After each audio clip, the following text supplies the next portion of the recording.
Welcome to Chilango's cooking channel. Subject, what are we doing? So Tinga Chicken Tacos, it's a recipe that you almost never find in taco place in Mexico. It's a taco de guisado, it's more like a home cooking thing for them. And Chicken Tinga Tacos is also a really easy one to make, the meat version and the vegan version, because the sauce, it's so intense in flavor, you can almost swap different proteins and the result's gonna be relatively the same. So let's get hands into the making.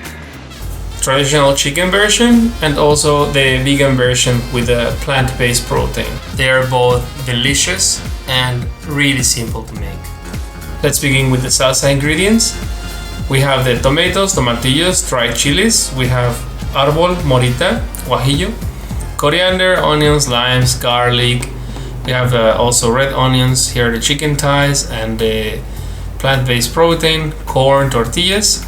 And I will also mention the mashed tomato canned and canned chipotles as well, and avocados. So we're gonna begin with the salsa. Let's put into the oven to roast the fresh tomatoes. I'm using tomatillos also, but if the tomatillos will be fresh, then you can also put them in the oven. It's about 185 Celsius, perhaps 200 for like 15 to 20 minutes. You can also use a comal or a pan, but the oven is much cleaner and easier. Now let's start dicing the onions. Let's put this garlic away. So you dice them not like extra thin, just in very thin chunks. And at the same time, I'm cutting here the onions for the salsa.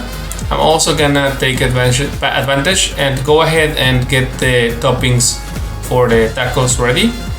So I'm chopping 3 onions more or less, and we are gonna use about 2 onions for the salsa and 1 onion for the toppings. I'm using red onion just to bring a little bit more color. Traditionally, regularly, you would use the white onion, or they also call it silver onion. And if not, you can also go ahead and use the yellow onion, the most commonly, like the onion you can most commonly find in any supermarket or in any market here in Europe.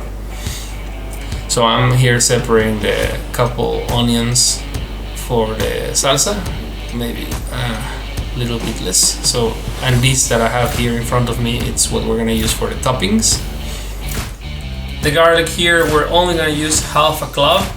You don't wanna use too much. And I'm gonna press it to peel it off easily and to release the flavors. Don't use too much garlic because we don't want the garlic to dominate the flavor of this salsa. I'm gonna put it here aside. And now I'm gonna go ahead and chop the coriander, well, cilantro as well. Or the point is, you grab the cilantro and you chop it very finely. And you cannot use dry coriander cilantro for this one. If you don't have it, then you rather would have to go and work your salsa without it. You need fresh cilantro. And you keep following me on this one. You chop your cilantro very, very finely, and we're not gonna waste anything. So you make sure to keep these stacks as well, because these ones here we're gonna use for the salsa. Obviously, you can use the leaves and what we normally use, or what most people use when they are using fresh cilantro. But don't throw away the stacks because they are packed with a lot of flavor. Now let's move ahead and put the garlic aside here. And now we have in front of us what we're basically gonna have for the toppings. So let me put the coriander right here, and let's move on to the limes. Even though now after this we're gonna focus in the salsa, but basically now as I'm cutting these limes, we're gonna have ready the most traditional and basic toppings that go for literally any taco: the onions, the coriander, and the limes. Classic toppings, and they cannot be missing on basically any taco. Let's move on to a hot pan where we're gonna add some flavor neutral oil, such as canola oil or sunflower oil, it's fine. Let's put here some like the garlic, and we're also gonna add the onions. Let's keep aside the coriander. This one is not gonna go now there. And we're also gonna go fetch our chilies. Here's the guajillo chilies. Don't forget to wash them with water. And let me see here. We have also the chile de árbol. It's one chili, but it's just cracked in pieces. And only half of the morita chili. This one is actually quite spicy, but it's gonna add a beautiful flavor. I am not taking off the seeds. I like it spicy. If you don't want it so spicy, then you go ahead and take off the seeds from the chilies. And let's just let it fry here. Now it's frying and it's softened. Everything is a little bit golden brown. Be sure that the chilies don't get burnt or it's gonna get bitter. It's gonna get a bitter flavor. Now we're taking out from the oven the tomatoes, and as you can see, they are nicely cooked. Not all the way cooked, but you know they are ready because the skin goes off very easily, and that's what we're looking for. A little bit of roastiness, and that we can peel them off very easily. And if you would have had the fresh tomatillos, then you would put them also in the oven with these ones. So I'm having here a little bit of cold water so I can put my fingertips in there, and then I can easily peel. See how the skin goes off so easily from the tomatoes? There is no big effort. If it wouldn't let go that easily, it means that the tomato is still raw and it's not ready for the salsa. But these ones are just on the right spot. They're not too burned, and as you can see, boom, in just minimum effort, they're ready to go for the salsa. Now see how fast it was, because now I'm gonna connect here the blender, making sure it's working fine. And as we blend all the ingredients, we're gonna be basically done. Yeah, just checking. So the green tomatoes or tomatillos into the blender. There they go. And now we're gonna go fetch our tomatoes that we just took out from the oven and peeled. There they go. I'm using the canned tomatoes, and they actually work pretty fine because those are the easiest that you can find normally here in Europe or outside of Mexico. I'm adding now the coriander stacks, and as I said, you can also use the coriander, just the whole, like the leaves and everything that regularly you use. But yeah, let's use everything. Here's the salt. It's about a little bit over half a teaspoon of salt. There we go. And here we're gonna have the onions that we just fried. Let me just fix this a little bit. So onions getting in there, and they had also the chilies that we fried. Everything goes in the blender. There we go. Perfect. And as you can see, this salsa is really quick and super simple, because now we're just gonna blend it and it's gonna be ready. I'm not gonna blend it in the smoothest version. I wanna keep a few like, as you can see, the ingredients are still easily like spot into the mix. I like it a little bit chunky, as you can see here. You could serve it just the way it is, but I'm gonna simmer it a little bit, because in my experience, when you simmer the salsa for a little bit, it kind of brings all the flavors together, and that's what we're looking for in this case. So I'm just pouring the salsa onto the pan. The pan was already hot. You don't need to add any more oil. I wouldn't. You don't want to make it too greasy. Now we're just letting it simmer there. This has been here for just a few, like maybe 5 minutes, because it was already boiling, because it was a very small amount of salsa we were cooking. Just checking the salt. This is the last chance to fix the salt in case you would feel that it's not like there. And now, if you don't like so much the cilantro or the coriander flavor, this would be fine. Some people don't like coriander. They wouldn't still like hate the flavor with this salsa because it's cooked, so you barely even taste it, but I love it. So I'm gonna add a little bit of fresh coriander into the salsa, and we're not gonna cook it anymore. We're ready now, and this is just beautiful salsa taquera. And here we have the most traditional and basic elementary let's get our taco ready elements: the onions, the coriander, the limes, and a beautiful delicious salsa. And let's proceed with the rest of the recipe of our tacos. Okay, so moving on to the tinga sauce. We're gonna need 2 small onions. I'm using the onions that I referred as the yellow onions.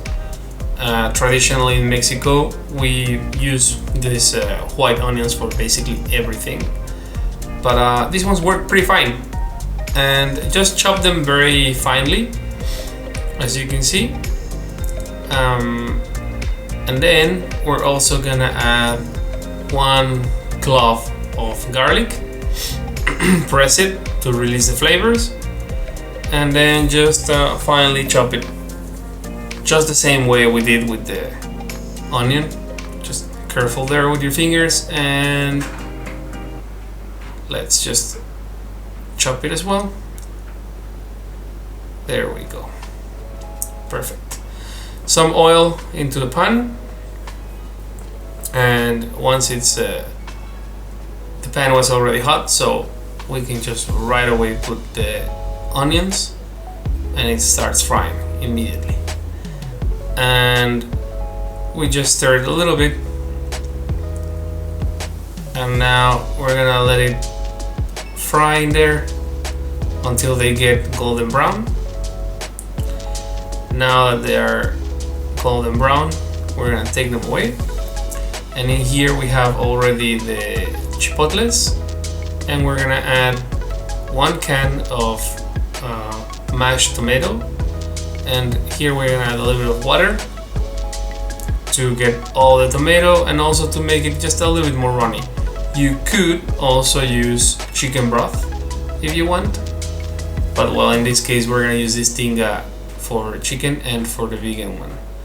Now we put some salt. I would say, again, we're talking about like half of a teaspoon more or less, and just a little more fixing there. And now we're gonna bring the onions and the garlic that we fried, and we're gonna add it into the mix. There they go. And no need to wash right now the pan after this, because we're gonna blend these things together, and then we're gonna bring them back into the same pan to fry everything, because we need the sauce to simmer together to get those flavors work. And if you wouldn't let it fry again, it's not gonna taste right, because you need the whole sauce to boil for a few minutes to get it just where you need it. You could fry it along with the chicken, but in this case it's quite practical to cook the sauce ready, and then this way, if you are making food for people that are eating it with chicken and people that are consuming it with some other plant-based protein, then the sauce is ready and you can use it for either recipe, and you don't have to prepare 2 sauces at the same time. So this is practical, like I always mention, for those families where you want to have a chicken tinga for some members of the family and also vegan tinga for others. And like I said, if you, for instance, have a restaurant, this is a great tip for you to be able to have a tinga sauce that you can use for customers that eat meat, or for customers that do not eat meat and they won't, then you're gonna use it with something else. And as an extra advice, tinga sauce tastes really good with fish. I never had it in my restaurant offered, but I realized that, for instance, salmon goes amazing with the tinga sauce. So we're getting the tinga sauce now into the pan. As I said, we're gonna simmer it. Let's get everything in there. So we leave it there in slow fire. As we can see, now the tinga is ready. It's boiling and it's just perfect. Super fast. Amazing. Alright, so now here we're gonna make the chicken. We're only gonna need the chicken thighs in this case. Chicken thighs are amazing for chicken tinga. You can use breast, but this one is a little more greasy and I believe you get a much more juicy result. We're only gonna need to add the water and then we bring it into fire and just add a little bit of salt. Here's gone salt. You could make a chicken broth as well and you could then separate the chicken you're gonna use for the tinga, but we're gonna make it just super simple. I made this chicken and then I actually left it cool down. So now here it was like a day after that I had this chicken I prepared yesterday and it got a little bit like clumped together, but once it gets warm it's gonna be again super tender the way it was done right after it was cooking. And then I'm just adding the tinga sauce on top. And as I mentioned earlier, when you make the tinga sauce separately, then you can easily cook, in this case, the chicken tinga with chicken, and then I'm gonna proceed to use the same tinga sauce and use it for the vegan version. And as I am sometimes mentioning to you guys that if you want ideas for a restaurant, like if you are running a Mexican restaurant and you think about easy ways to for instance, like be able to offer a vegan version of tinga in this case, then now you can see how easy and practical it is to just have the tinga sauce ready. It's delicious by itself. I mean, like, it's some friends of mine that they cannot take like hot sauce, they use it as a salsa sometimes. And as you can see here, you have in the back the chicken. It's ready and steady, just waiting for the tacos, just here. And then here we are simmering now the plant-based protein. This one is called Halsenskak. And now we're gonna proceed to warm up the tortillas. You can put a little bit of oil.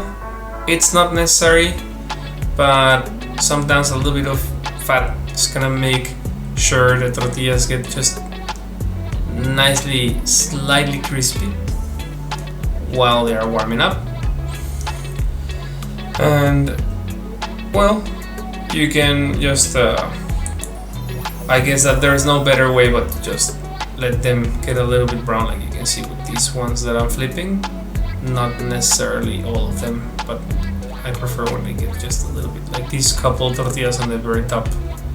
That means they're ready, and the texture is just great when they are soft and tiny bit crispy because of the oil that we added. So warm up your tortillas and let's get ready to assemble some serious amazing tacos. There we go, into the tortilla holder. Perfect.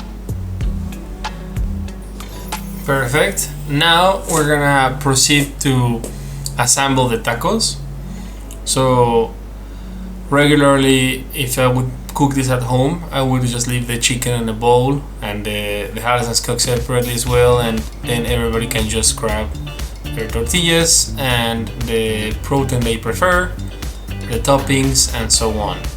However, I want to present the meal just to show you how you can, like, for instance, if you want to make a dinner and you want to make it look just a little bit nicer and like surprise your guests, you can make also, I put a little bit of avocado there in the center of each plate, and then I put the coriander and the onions with the limes, and I'm also gonna put the salsa and a little bit of the toppings.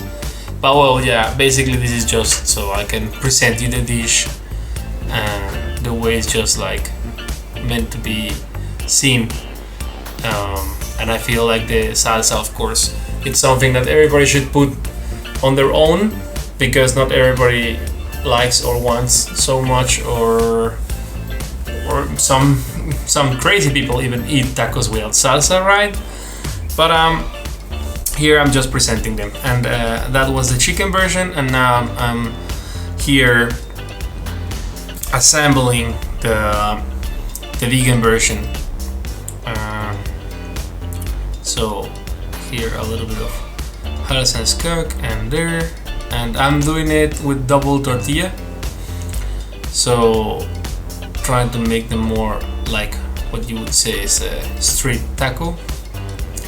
And then there's a little avocado there, as you can see, like a nice avocado decoration, and the limes on the side. So there they are. Here we have the Halson's cook, here are the chicken tacos, and on my other hand I can show you as well the Halson's cook tacos. Both of them delicious and super good, and they're just steaming hot. This one goes to my girlfriend behind camera, and let's see what we have here. And the classic sideways, so tender, so much flavor, so quickly, and actually the sauce went not that spicy. Remember, often the first day you make the salsa is a bit more spicy, and then it goes a bit lower like next day and the days after. All right, so that was Chicken Tinga Tacos. Make sure to subscribe to the channel, make sure to share with all your contacts about it, make sure to comment to let us know how did it went. Man, if you send me a video or a picture of your results, I'll be more than happy to include for following videos. I really want to hear about it. If you're a restaurant owner, or you're also cooking for the first time for your family in Europe, I really want to hear about it, because this is I am making these videos for you. I am making these videos for you, whether you're Mexican or you are from another country, as in like if you are an Italian living in Italy and you went to Mexico and you love these recipes and you thought, oh, how can I do this? And you want to share the love with your family, but you don't know where to begin with. Please, this is what we're doing it, and we're doing it for you. So make sure to subscribe, make sure to share with everybody about this, and leave us a comment. And see you next time.